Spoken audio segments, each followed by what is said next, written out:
الحمدللہ والصلاة والسلام علی رسول اللہ۔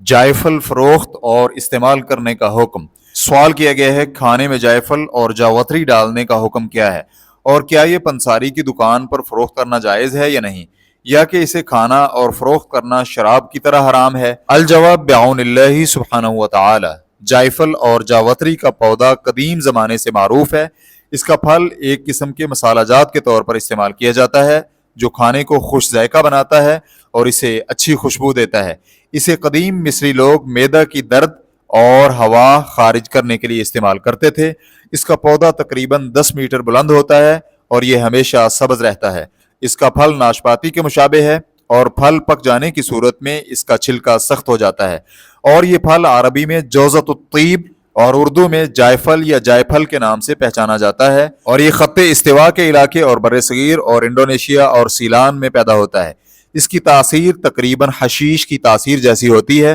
اور زیادہ کھانے سے کانوں میں سیٹیاں بجنے لگتی ہیں، اور شدید قسم کی قبض ہونے کے ساتھ ساتھ پیشاب رک جاتا ہے اور قلق اور پریشانی پیدا کرتا ہے، اور مرکزی عصبی آلہ میں اتار پیدا کر دیتا ہے جس کے نتیجے میں موت آ سکتی ہے۔ رہا اس کا حکم تو علماء کرام اس میں 2 قسم کی رائے رکھتے ہیں۔ جمہور علماء کرام تو اس کی قلیل یا کثیر مقدار استعمال کرنے کی حرمت کے قائل ہیں، اور کچھ دوسرے علماء قلیل سی مقدار جبکہ وہ کسی اور مواد کے ساتھ ملائی گئی ہو استعمال کرنے کو جائز قرار دیتے ہیں۔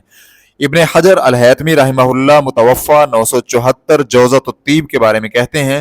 جب اہل حرمین اور اہل مصر کے مابین اس کے متعلق نزاع پیدا ہوا اور اس کی حلت اور حرمت کے بارے میں آراء مختلف ہو گئیں تو یہ سوال کیا گیا، آیا ائمہ میں سے کسی امام یا ان کے مقلدین میں سے کسی ایک نے جائفل کے کھانے کی حرمت کا کہا ہے؟ تو جواب کا خلاصہ یہ تھا، جیسا کہ شیخ الاسلام ابن دقیق العید رحمہ اللہ نے بیان کیا ہے، یہ نشہ آور اور مسکر ہے، اور ابن العماد رحمہ اللہ نے مبالغہ کرتے ہوئے اسے حشیش پر قیاس کرتے ہوئے حشیش ہی قرار دیا ہے۔ مالکی اور شافعی اور حنابلہ سب اس پر متفق ہیں کہ یہ مسکر اور نشہ آور ہے، اس لیے یہ عمومی نص کے تحت آتا ہے، ہر مسکر اور نشہ آور خمر ہے اور ہر خمر حرام ہے۔ اور حنفی حضرات کہتے ہیں کہ یہ یا تو مسکر اور نشہ آور ہے یا پھر مخدر اور سن کر دیتا ہے، اور یہ سب کچھ عقل کو خراب کر دیتا ہے، تو یہ ہر حالت میں حرام ہے۔ ریفرنس کے لیے دیکھیے الزواجر عن اقتراف الکبائر، جلد نمبر 1 صفحہ نمبر 212، اور اسی طرح المخدرات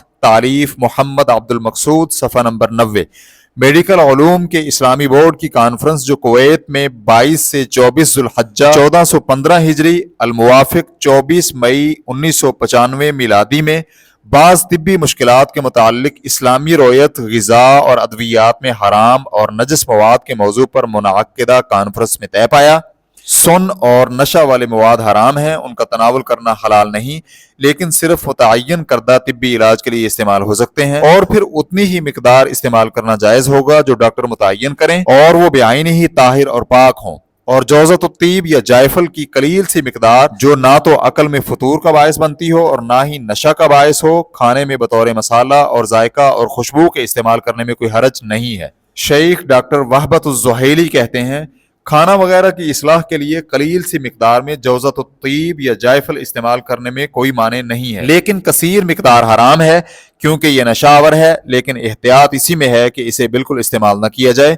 چاہے یہ کسی اور چیز میں بھی قلیل سی مقدار میں ملایا گیا ہو، کیونکہ حدیث میں ہے جس چیز کی زیادہ اور کثیر مقدار نشہ آور ہو تو اس کی قلیل مقدار بھی حرام ہے۔ آپ کے علم میں ہونا چاہیے کہ حرمین شریفین میں جوزۃ الطیب اور جائفل کا پھل، اس کے بیج اور خاص کر اس کا پاؤڈر لانا ممنوع ہے، صرف دوسرے مسالہ جات میں اس کا پاؤڈر مکس کر کے لانے کی اجازت ہے، اور اس کی مقدار 20% سے زائد نہیں ہونی چاہیے۔ واللہ تعالی اعلم۔ اسلام QA ریکارڈنگز مؤسسۃ الشیخ محمد صالح المنجد، المملکۃ العربیہ السعودیہ، فتویٰ نمبر 39408۔ والسلام علیکم ورحمۃ اللہ وبرکاتہ۔